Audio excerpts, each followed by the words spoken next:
back in the 90s when I was coaching at Long Beach State, I didn't have a whole lot of money. I was a student at Long Beach State. I was a volunteer assistant.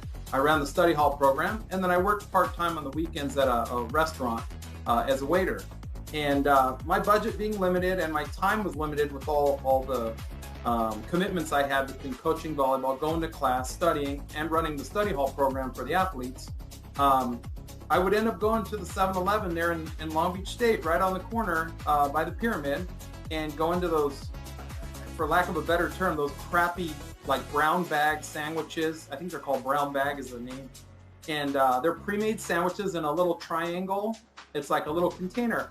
And I would eat these, they had egg salad, chicken salad, turkey, ham and cheese, whatever. And I always eat these chicken salad sandwiches, and they were god-awful. To this day, every once in a while I get one just to remind myself kind of where I came from.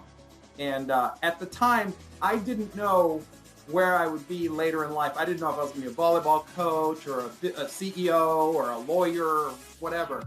But I knew I was on a path, and the sacrifices I made at that time in my life, not having money, but still doing things like coaching with Long Beach State, running study hall program, and doing things to build my knowledge. Really, how bad that sandwich was is really what makes it taste good. In other words, because I sacrificed so much when I was eating those, now every time I see one, I'll get one once in a while, or I'm going through an airport or something, and it really just grounds me and says, hey, that's where you were, look where you are now.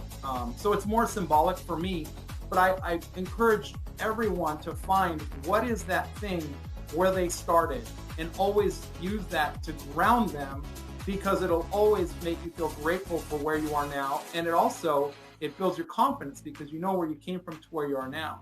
So find that symbol. And with me, it's a chicken salad sandwich, and it's terrible, but that's the one thing I can always hang on to.